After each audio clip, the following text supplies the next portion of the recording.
모세가 시내산에 올라가 하나님께 율법과 성막에 대한 말씀을 받고 있는 동안 이스라엘 백성들은 산 아래에서 기다리고 있었습니다.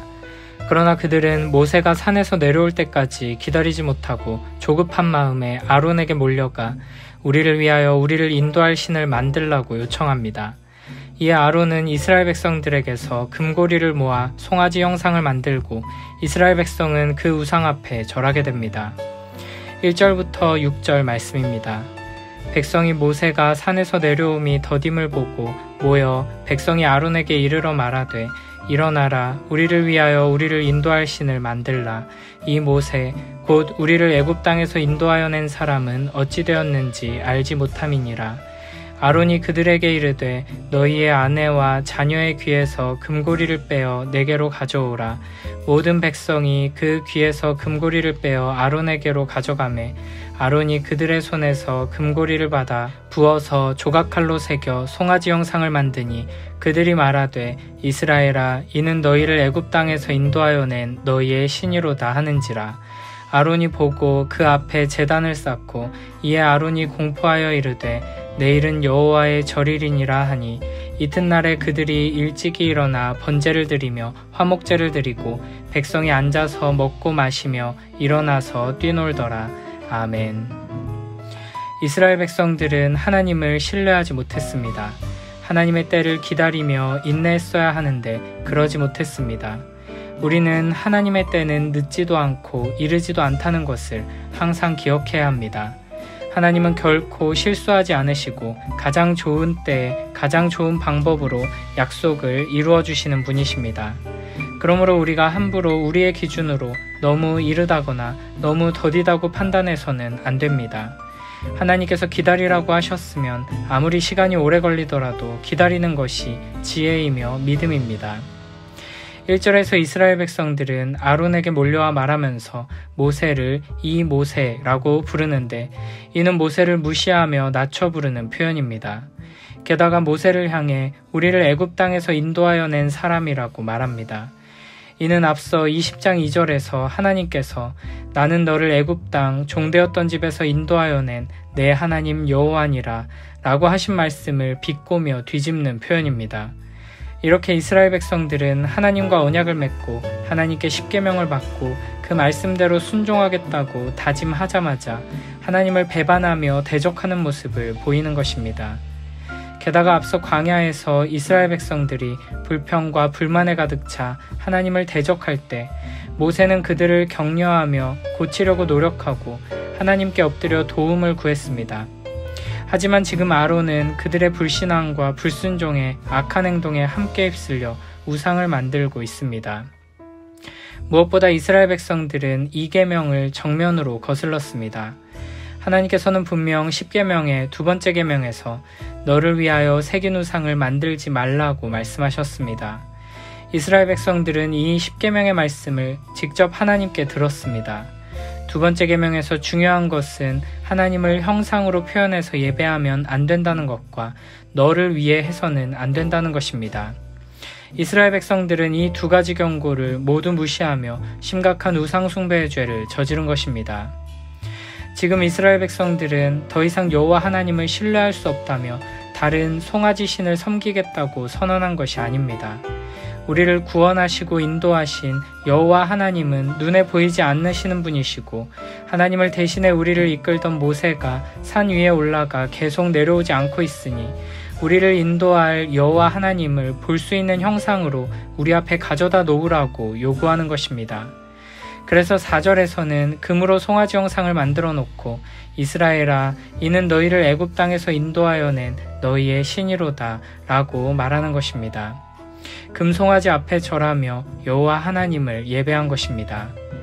5절 6절에 보면 아론이 그 앞에 제단을 쌓고 나서 내일은 여호와의 절일이니라 라고 선포합니다.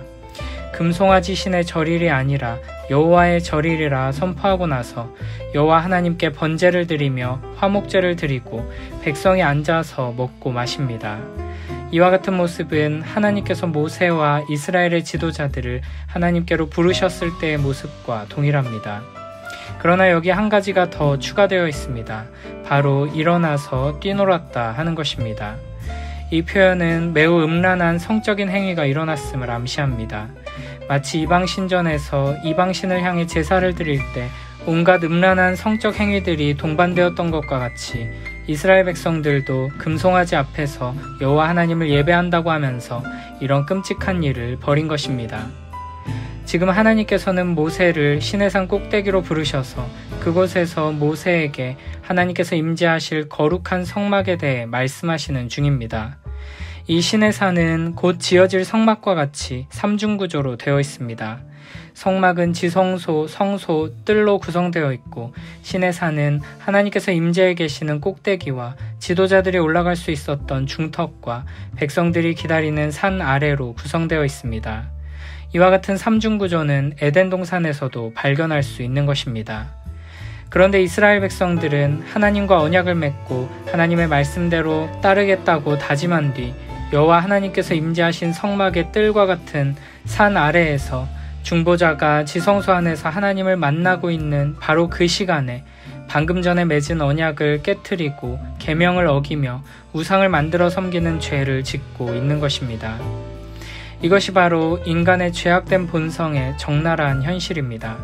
이스라엘 백성들이 하나님을 형상으로 만들려고 한 것은 결국에는 하나님을 자기 눈에 보이는 존재로 격화시키고 자기 손에 쥐고 마음대로 이용하려는 욕심에서 나온 행동입니다. 겉으로 보기에는 열심히 하나님을 예배하며 엎드려 경배하는 것처럼 보이지만 그들은 실상 자기의 욕심을 채워주고 자기가 원하는 대로 이루어줄 심부름꾼을 원했던 것입니다. 고대 사회에서 소가 상징하는 것은 커다란 힘과 권력입니다. 이스라엘 백성들은 주권적인 은혜를 베풀어 주시는 눈에 보이지 않는 전능하신 하나님이 아니라 그저 우리에게 큰 힘과 능력을 주어서 우리의 필요를 채워주고 우리의 계획을 이루어주고 우리의 뜻대로 움직여줄, 우리를 가나안 땅에 들어가 풍요롭고 안전하게 살게 해줄 존재가 필요했던 것입니다. 금송아지는 우리에게 율법도 주지 않고 순종을 요구하지도 않고 우리를 향해 진노하지도 않습니다. 우리에게 정의와 공의를 요구하지도 않습니다. 엎드려 절하며 그 앞에 제사를 드리고 예배를 드리지만 금송아지를 경외할 필요도 없고 사랑할 필요도 없습니다. 금송아지는 들을 수도 없고 말할 수도 없고 움직일 수도 없습니다. 그저 우리가 원하는 곳에 원하는 모습으로 서 있을 뿐입니다. 부패하고 타락한 인간의 본성은 이처럼 하나님을 마음대로 손에 쥐고 내가 원하는 대로 이용하고 싶어 합니다.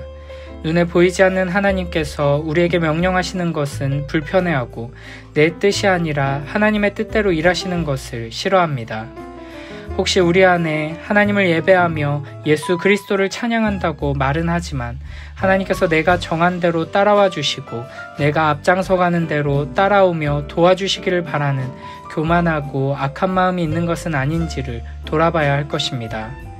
내가 볼 수 있고 만질 수 있고 통제할 수 있는 금송아지가 아니라 눈에 보이지 않는 하나님, 주권적인 은혜를 내려주시며 온 세상을 통치하시는 전능하시고 거룩하신 하나님을 경외하고 예배하며 그 말씀에 귀 기울이며 순종하는 복된 우리 모두가 되길 축복합니다. 이제 7절부터 10절에서는 이 사악한 배신의 행위에 대한 하나님의 진노의 말씀이 이어집니다.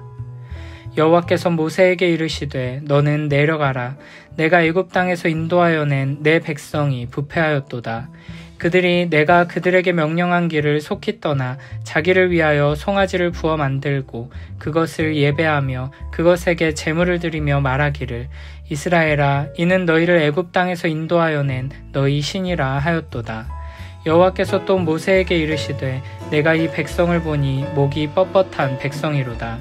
그런즉 내가 하는 대로 두라. 내가 그들에게 진노하여 그들을 진멸하고 너를 큰 나라가 되게 하리라. 아멘.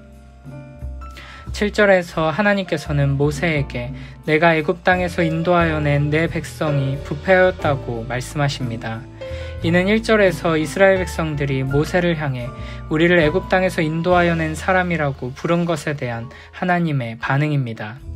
또한 하나님께서는 이스라엘을 나의 백성이 아니라 모세의 백성, 너의 백성이라고 말씀하십니다. 8절에서는 그들이 내가 그들에게 명령한 길을 속히 떠났다고 말씀하십니다. 이것이 죄인된 우리의 비참한 현실입니다. 하나님께서는 우리를 사랑하셔서 우리에게 찾아오시고 우리를 위해 자신을 내어주십니다.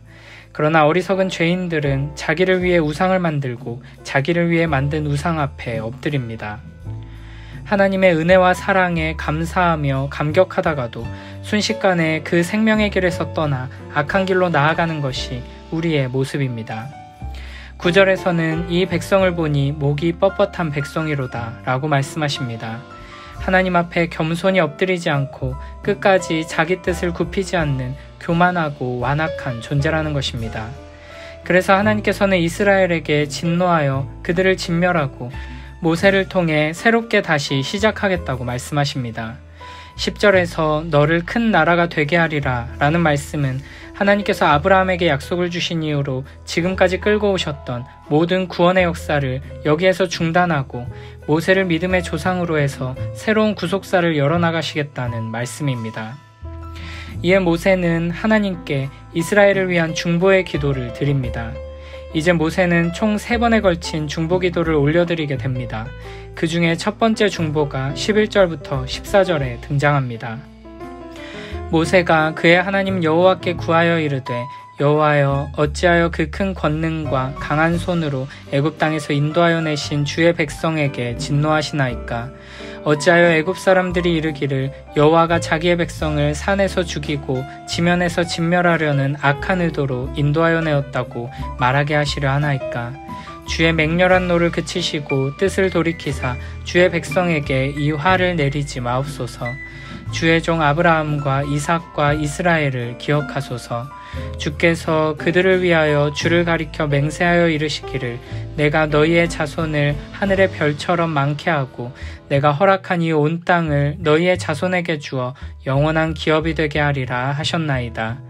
여호와께서 뜻을 돌이키사 말씀하신 화를 그 백성에게 내리지 아니하시니라. 아멘. 모세는 하나님의 이름의 영광의 근거에 그리고 아브라함과 이삭과 이스라엘과 맺으신 언약의 근거에 진노와 심판을 거두어 달라고 기도합니다. 이 장면에서 우리가 주의해야 할 것은 하나님께서 실제로 너무 크게 화가 나셔서 이스라엘을 진멸하려 하시고 모세는 하나님에 비해 마음이 너그럽고 착해서 자기로부터 새로운 축복이 시작될 수 있는 기회가 왔음에도 이스라엘을 불쌍히 여기며 기도해서 하나님을 설득하고 있는 것이 아니라는 사실입니다. 하나님께서 참으로 이스라엘을 진멸하려 하셨다면 모세의 말을 들으실 필요도 그 말에 대꾸할 이유도 없으셨습니다. 모세에게 내려가라고 말씀하실 필요도 없었고 그냥 뜻하신 대로 심판을 내리시면 되었을 것입니다. 그러나 하나님께서는 모세로 하여금 하나님께 중보의 기도를 드리게 하시고 그 기도를 듣고 반응해 주심으로써 이스라엘 백성들에게 그리고 우리들에게 교훈을 주고자 하시는 것입니다. 모세의 중보 기도를 통해 우리가 알 수 있는 것은 하나님을 속히 떠나 죄악된 길로 달려가는 목이 뻣뻣한 우리들이 하나님께 받을 수 있는 것은 진노와 저주의 심판밖에 없으며 그런 비참한 우리들에게 필요한 것은 모세와 같은 중보자라는 것입니다. 이제 33장까지 이어지는 모세의 중보를 통해 우리는 우리를 위한 참된 중보자, 하나님과 우리 사이를 화목케 하는 영원한 중보자, 우리 주 예수 그리스도를 바라보게 됩니다. 모세는 이스라엘을 위해 중보하지만 이스라엘 백성에게 초점을 맞춰 기도를 드리지 않았습니다. 그는 철저하게 하나님의 은혜와 자비, 하나님의 거룩하신 이름의 영광과 명예, 그리고 하나님께서 이스라엘과 맺으신 언약의 근거에 기도했습니다. 모세는 범죄한 백성들을 향한 하나님의 진노 앞에서도 하나님의 참된 사랑의 깊이와 언약의 신실하신 하나님의 성품을 바르게 알고 있었던 것입니다. 그래서 14절에 보면 하나님께서는 그 뜻을 돌이키셔서 말씀하신 화를 그 백성에게 내리지 않으셨습니다. 우리는 금송아지를 만들어 우상숭배하며 하나님을 배반했던 이스라엘 백성들처럼 부패하고 타락하여 하나님을 대적하는 죄인이었습니다. 그러나 하나님께서는 우리를 위한 영원한 중보자 예수 그리스도를 세워주셔서 우리를 향한 하나님의 영원한 진노와 저주가 내리지 않도록 해주셨습니다. 하나님께 진멸당에 마땅한 우리가 구원받을 수 있었던 것은 오직 영원한 중보자이신 예수 그리스도의 중보의 사역 때문이며 하나님의 영광을 위한 하나님의 열심과 그 언약에 대한 신실하신 성품 때문입니다. 우리를 구원하신 우리 주 예수 그리스도의 은혜로운 일하심을 항상 기억하며 붙들고 우리를 위한 참된 중보자를 선물로 주신 하나님의 그 놀라운 사랑을 항상 기억하며 의지하는 복된 우리 모두가 되길 축복합니다.